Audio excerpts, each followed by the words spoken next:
খুলনার বাঘের গর্জনে 2025 বিপিএল থেকে দৌড়ে পালালো Rangpur Riders. Andre Russell Tim ডেভিডদের সকালে উড়িয়ে এনে বিকেলেই বিদায় দিতে হচ্ছে ফ্র্যাঞ্চাইজিটির। টানা 8 ম্যাচ জয়ের পর এবার এলিমিনেটর সহ 5 ম্যাচ হেরে বিদায় নিল টুর্নামেন্ট থেকে। মিরাজদের সামনে আজ মাথা তুলে দাঁড়াতেই পারেনি গ্লোবাল চ্যাম্পিয়নরা। বিপরীতে ম্যাচ জিতে এখন কোয়ালিফায়ারে চলে গেল টাইগার্সরা। খুলনার কাছে রংপুরের এমন অসহায়ত্ব নিয়ে বাকিটা জানবো রিপোর্টে। মিরপুরে রীতিমতো ঝড় বয়ে গেল।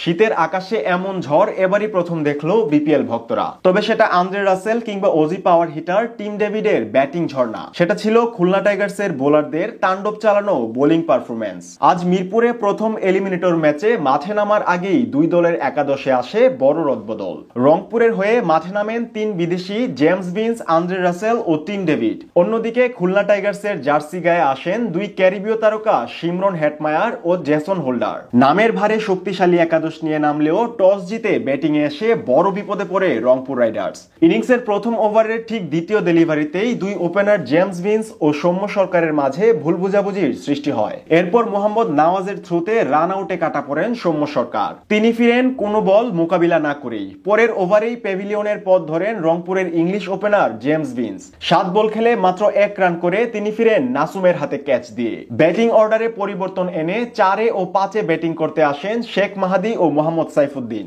কিন্তু তারাও ফিরেন পুরোপুরি ব্যর্থ হয়ে। পাওয়ার প্লেতে মাত্র 19 রান তুলতে রংপুরের নামের পাশে নেই 5 উইকেট, যেটি কিনা তাদের ইতিহাসে প্রথম 6 ওভারে সবচেয়ে বাজে পারফরমেন্স ছিল। সেই ধসটা আর কাটিয়েই উঠতে পারেনি তারা। যদিও এক প্রান্ত আগলে রেখে ক্যাপ্টেন সুহান স্তম্ভ হয়ে দাঁড়িয়েছিলেন, বিপরীতে বাকিদের মতো হতাশ করেন অজি ব্যাটার টিম ডেভিডও। নাসুম আহমেদের বলে সামনে এগিয়ে বড় শট খেলতে গিয়ে শিমরন হেটমায়ারের হাতে ক্যাচ দিয়ে ফিরেন এই ডানহাতি ব্যাটার। অন্যদিকে বিগ ফিশ খ্যাত আন্দ্রে রাসেল ছিলেন আরো বেশি ব্যর্থ।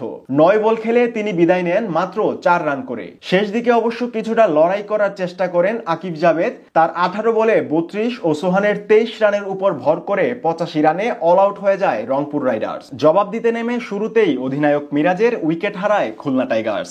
আকিব জাভেদের ফুলার লেংথের ডেলিভারিতে ডিরেক্ট বোল্ড হয়ে সাজঘরে ফিরেন এই ব্যাটার। সেই বিপদকে অবশ্য বেশি গভীর হতে দেননি বাকি 2 ব্যাটার নাইম শেখ ও অ্যালেক্স রোজ। ছোট টার্গেট তারা করতে এসে দুজনেই বেশ দেখে শুনে সামলাতে থাকেন রংপুরের বোলারদের। চতুর্থ ওভারে শেখ মাহিদিকে টানা 2টি ছক্কা ও একটি 4 মেরে পুরোপুরি চাপ কমায় নাইম শেখ। পাওয়ার প্লে শেষে তাদের স্কোর দাঁড়ায় 51 রানে, অর্থাৎ বাকি 14 ওভারে প্রয়োজন ছিল মাত্র 35 রান।